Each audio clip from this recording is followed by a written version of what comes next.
새벽 5시 반 경기도 어느 작은 아파트 복도에 희미한 형광등 불빛만이 깜빡이고 있습니다. 복도 끝 702 호문 앞에는 어제 배달된 우유 2병이 그대로 놓여 있고 그 옆으로 며칠째 쌓인 전단지가 바닥을 덮고 있습니다.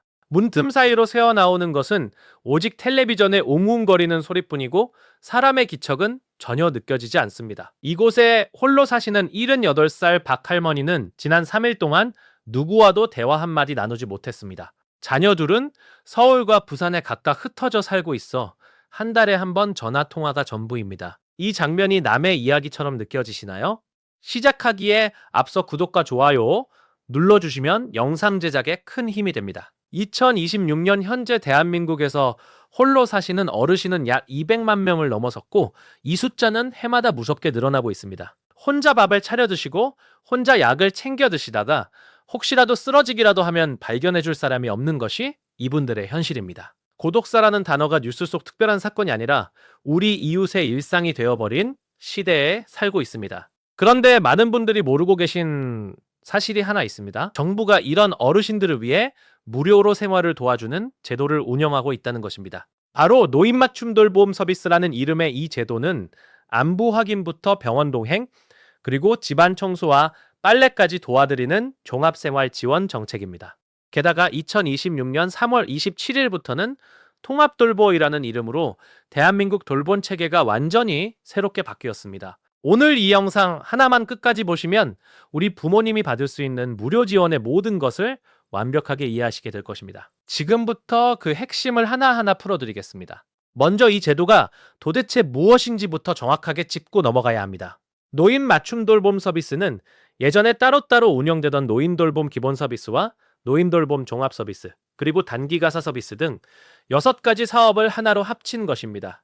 쉽게 말해서 여기저기 흩어져 있던 어르신 지원 제도를 한 지붕 아래로 모은 것이라고 생각하시면 됩니다. 그렇다면 누가 이 서비스를 받을 수 있는 것일까요?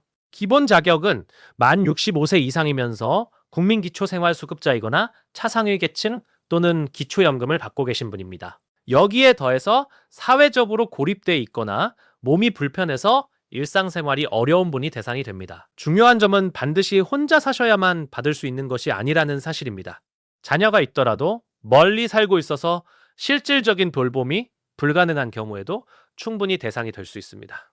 다만 장기요양보험 1등급에서 5등급 판정을 이미 받으신 분은 원칙적으로 중복 지원이 어렵습니다. 이 부분 때문에 헷갈려 하시는 분들이 정말 많은데 장기요양 등급 외 판정을 받으셨다면 다시 이 서비스의 대상이 될 수 있으니 꼭 기억해 두시기 바랍니다. 그러면 이 서비스에 선정되면 실제로 어떤 도움을 받게 되는 것일까요? 서비스는 크게 일반 돌보군과 중점 돌보군 2가지로 나눕니다. 일반 돌봄군은 몸은 비교적 건강하지만 사회적으로 외로우시거나 안부 확인이 필요한 어르신을 위한 것으로 한 달에 16시간 미만의 직접 서비스가 제공됩니다. 주로 정기적인 안부 전화나 방문, 그리고 건강 교육이나 여가 활동 프로그램 참여 같은 내용이 포함됩니다. 반면에 중점 돌봄군은 몸이 불편해서 혼자 생활하기 어려운 어르신을 위한 것으로 한 달에 20시간에서 40시간까지 훨씬 더 많은 서비스가 제공됩니다. 이 경우에는 집안 청소와 빨래 같은 가사 지원은 물론이고 병원에 함께 가주는 외출 동행 서비스까지 포함됩니다. 여기서 한 가지 더 알려드릴 것이 있는데 바로 특화 서비스라는 것입니다. 이것은 집 밖으로 거의 나오지 않는 은둔형 어르신이나 우울증 위험이 높은 어르신을 위해 별도로 운영되는 프로그램입니다. 개별 상담과 집단 활동, 그리고 우울증 진단 및 투약 지원까지 제공되기 때문에 마음의 병까지 함께 돌봐드리는 셈입니다. 이 모든 서비스가 무료라는 사실이 정말 놀랍지 않으십니까? 그런데 2026년에는 여기서 한 발 더 나아간 엄청난 변화가 생겼습니다. 바로 3월 27일부터 전국적으로 시행된 통합돌봄 제도입니다. 이전까지는 의료는 의료대로, 요양은 요양대로, 복지는 복지대로 모든 서비스가 따로 놀았습니다. 어르신이 필요한 도움을 받으려면 이 기관 저 기관을 직접 찾아다녀야 했고 어디서 무엇을 신청해야 하는지조차 알기 어려웠습니다. 통합돌봄은 이렇게 쪼개져 있던 모든 서비스를 하나로 묶어서 한 번의 상담으로 필요한 것을 모두 연결해주는 획기적인 시스템입니다. 가장 혁명적인 변화는 직관 신청이라는 새로운 제도의 도입입니다. 예전에는 어르신 본인이나 가족이 직접 찾아가서 신청해야만 도움을 받을 수 있었습니다. 하지만 이제는 지방자치단체가 먼저 돌봄이 필요한 어르신을 찾아내서 신청이 없어도 직접 서비스를 연결해 드릴 수 있게 된 것입니다. 이것이 왜 중요할까요? 홀로 사시면서 어떤 제도가 있는지조차 모르시는 어르신이 얼마나 많겠습니까? 거동이 불편해서 동사무소에 가실 수조차 없는 분들도 계십니다. 이런 분들을 국가가 먼저 찾아가겠다는 것이 바로 직권 신청의 핵심입니다. 이를 위해 정부는 전국에 5,394명의 통합돌보 전담 인력을 배치했습니다. 읍면동 주민센터마다 최소 1명 이상의 전담 직원이 배치되어 어르신들의 돌봄을 총괄하게 됩니다. 2026년 올해 우선 지원 대상 규모만 약 130만 명의 어르신이고 고령장애인까지 포함하면 250만 명에 이릅니다. 노인 맞춤 돌봄 서비스 대상도 기존 55만 명에서 57만 6천 명으로 확대되었습니다. 그러면 실제로 우리 부모님이 이 서비스를 받으시려면 어떻게 해야 할까요? 첫 번째 단계는 거주지 관할 읍면동 행정복지센터를 방문하거나 보건복지부 상담 전화 129번으로 전화하시는 것입니다. 신분증과 건강보험증을 준비하시고 어르신의 건강 상태와 생활 환경을 구체적으로 말씀하시면 됩니다. 본인이 직접 가시기 어려우면 자녀나 보호자가 위임장과 대리인 신분증을 가지고 대리 신청하실 수 있습니다. 온라인으로도 복지로 누리집을 통해 사전 상담이 가능합니다. 두 번째 단계는 가정방문 조사입니다. 담당 공무원이나 생활지원사가 직접 어르신 댁을 방문해서 식사와 화장실 이용과 보행 능력 같은 신체 기능을 살피고 기억력과 판단력 같은 인지 기능도 확인합니다. 주거 환경의 안전성과 가족이나 이웃과의 교류 빈도까지 꼼꼼하게 조사합니다. 세 번째 단계에서 이 조사 결과를 바탕으로 일반 돌보군인지 중점 돌보군인지가 결정되고 수행기계에 배정되면 전담생활지원사가 연결됩니다. 신청부터 서비스 시작까지 보통 2주에서 4주 정도가 걸리는데 건강이 급격히 나빠지셨거나 퇴원 직후처럼 긴급한 상황이라면 우선 심의를 받으실 수 있습니다.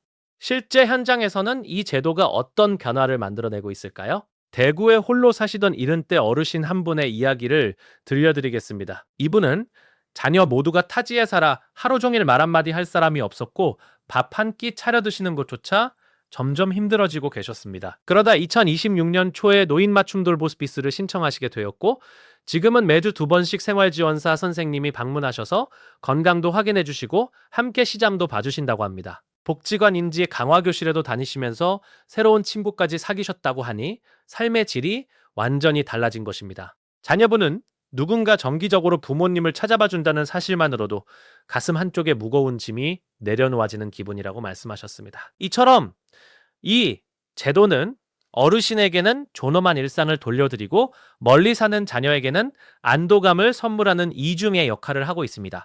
2026년에 새로 달라진 점 몇 가지를 더 말씀드리겠습니다. 먼저 퇴원 환자 단기 집중 서비스가 크게 강화되었습니다. 병원에서 퇴원하신 뒤 집에서 회복이 필요한 어르신 10,000명을 대상으로 최대 90일간 집중적인 영양 및 가사 지원이 제공됩니다. 또한 인공지능과 사물 인터넷 기반의 안전 확인 시스템이 확대되어 혼자 계신 어르신 땡에 활동량 감지기가 설치됩니다. 12시간 이상 움직임이 없으면 자동으로 확인 전화가 걸려오고 응급 상황 시 119번으로 즉시 연결됩니다. 치매 관리 주치의 연계 제도도 새롭게 시작되어 치매 안심센터와 동네 의원이 연결됨으로써 전문적인 치료와 돌봄을 동시에 받으실 수 있게 되었습니다. 장기요양보험 쪽에서도 1등급과 2등급 중증 어르신의 월 이용 한도액이 20만 원 이상 올랐습니다. 치매 어르신을 돌보시는 가족을 위한 가족 휴가제의 단기보호 지원 기간도 연간 열이틀로 늘어났습니다. 통합돌봄 서비스는 올해 30종에서 시작해서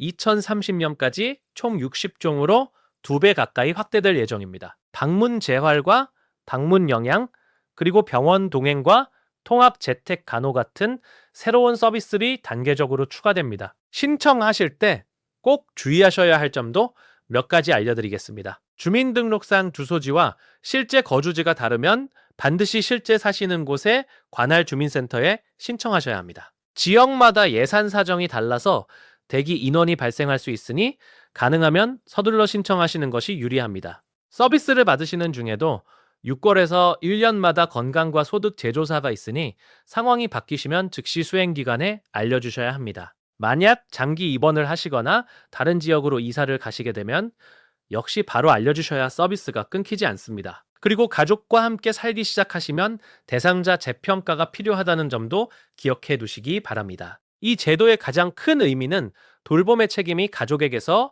국가로 옮겨가고 있다는 점입니다. 보건복지부 스스로 기존의 가족 중심 돌봄에서 국가 책임 돌봄으로 전환한다고 공식적으로 밝혔습니다. 통합돌봄 시범 사업에 참여한 보호자 중 69.8%가 부양 부담이 줄었다고 답했다는 사실이 이 변화의 효과를 증명하고 있습니다. 일본과 영국 같은 나라들도 이런 통합돌봄 체계를 만드는데 10년에서 20년이 걸렸다고 합니다. 우리도 이제 막 그 첫걸음을 내디딘 것이고 앞으로 계속 보완해 나갈 것입니다. 혹시 지금 이 영상을 보고 계신 분 중에 멀리 계신 부모님이 떠오르신다면 오늘 당장 관할 주민센터에 전화 한 통만 해보시기 바랍니다. 아니면 보건복지부 상담 전화 129번으로 문의하셔도 됩니다. 내가 모르는 사이에 우리 부모님이 받으실 수 있는 혜택을 놓치고 계실 수도 있습니다.